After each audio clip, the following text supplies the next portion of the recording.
Going on a luxury cruise trip is a dream for many. It can only be better if it was the most expensive cruise in the world. Make sure you stay till the very end for the surprise and hit that like button down below. Subscription to the most expensive YouTube bit will motivate you to become the next billionaire with all the luxury things to buy. The average cruise cost for a cruise ship is around $500 million to build, with a passenger capacity of 500. Why does it cost so much to build these ships? Cruise ships are commonly priced by their number of berths or beds. This overall pricing system depends heavily on 4 factors. The first factor is the size of the vessel, then the onboard features of the vessel, followed by the shipyard for building the vessel, and the fourth factor is the state of the current economy during construction. Of course, the most expensive cruise isn't your average ship. This mega ship named the Symphony of the Sea is owned by the Royal Caribbean International. The brand was founded in 1968 in Norway. They actually control about 20% of the world's cruise market. No wonder they got the money to commission such a big behemoth. The brand actually has a huge fleet of cruises. They are classified into 6 classes: Vision, Voyager, Radiance, Freedom, Oasis, and Quantum. The Oasis class ships are their biggest cruiser. Built in 2018, Symphony of the Seas measures 362 meters, 1,184 feet 5 in length, that is about 4 football fields, and has a gross tonnage of 228,081 across 18 decks. Symphony of the Seas is about 30 meters, 98 feet, longer than the largest military ships ever built, the U.S. Nimitz-class aircraft carriers. She is able to accommodate 5,518 passengers at double occupancy up to a maximum capacity of 6,680 passengers, as well as a 2,200-person crew. There are 16 decks for guest use, 22 restaurants, 4 pools, and 2,759 cabins.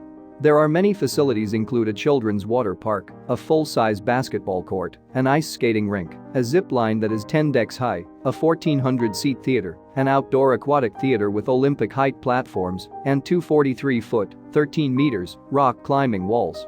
To make sure the passengers won't be bored on this luxury ride. The ship is so big there is even a park containing over 20,000 tropical plants. There won't be a shortage of food on board for sure. Every week the Symphony of the Seas spends $1 million on food every week, just so it can make 30,000 meals every day for the hungry passengers.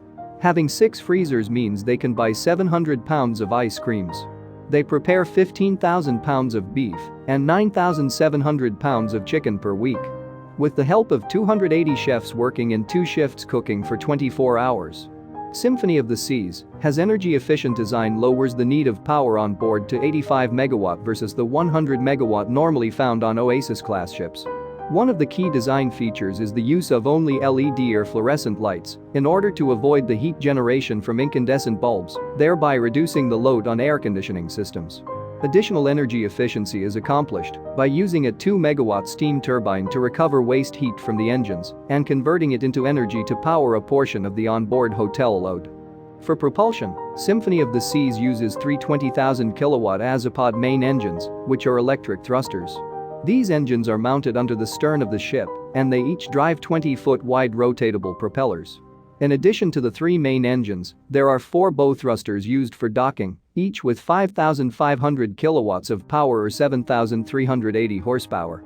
Among the Oasis-class ships, Symphony of the Seas uses 25% less fuel due to the implementation of a new system that releases tiny air bubbles under the hull to enable the vessel to glide more smoothly through the water.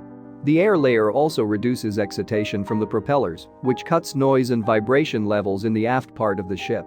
Cruising speed 22 knots, 41 kilometers per hour, 25 miles per hour. Usually cost about $100 a day per person to stay on the Symphony of the Sea. But for the ones with deep pockets, renting out the most expensive room on the world's most expensive cruise ship will be treated to a superlative experience. The ultimate family suite is spread across 2 levels of the ship and takes up 1,346 square feet. Although there is plenty to do on the rest of the ship, guests in the suite won't ever have to leave their quarters. The accommodation features a ping-pong table, an air hockey table, and a slide to get from the top floor to the bottom. There's also a full-size whirlpool hot tub on the balcony complete with unobstructed views of the water. Kids will be delighted by the suite's Lego wall, 3D cinema room and popcorn machine. The family suite can sleep up to 8 people, all of whom have access to a personal butler. Royal Caribbean's Symphony of the Seas is the biggest and most expensive cruise ship ever created, costing $1.35 billion. On 29 October 2015, the vessel's keel was laid by the Chantiers de l'Atlantique shipyard in Saint-Nazaire, France. Symphony of the Seas floated out on 9 June 2017. Actors Alexa Vega, Carlos Pina Jr., and their 23-month-old son Ocean were chosen as the godfamily of the ship, marking the first time in the industry that a family was a ship sponsor. The christening ceremony took place in Miami in November 2018. Due to the high costs of construction for a brand new cruise ship in this current market, companies are instead refurbishing and upgrading existing ships, and the cost will then depend on the vessel's total refit. Luxury cruise lines are at the mercy of the guests, who expect nothing short of a 5-star hotel and a world-class experience at sea. Adding features such as swimming pools, spas, water slides, theaters, and restaurants comes with an extravagant price tag. There are over 100 ships scheduled to dry dock in 2020, making it a record-breaking year for cruise ship refits. The Allure of the Seas is set to have its very first refit since 2010, with a budget of $165 million projected.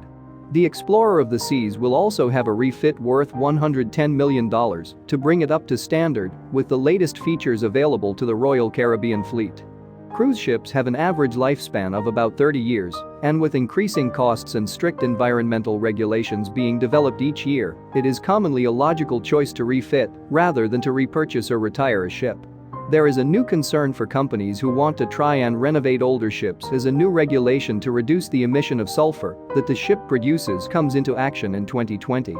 Despite the overhead costs for a refit, most major companies continue to invest hundreds of millions of dollars to update their fleet and stay ahead of the competition, with the cruise line industry continuing to grow.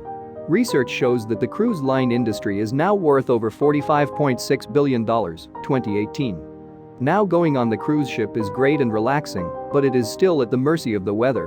But you don't have to worry about that. Just subscribe to our channel. You can get 10 years of good luck on your way. Maybe you might win the lottery and become the next millionaire with it.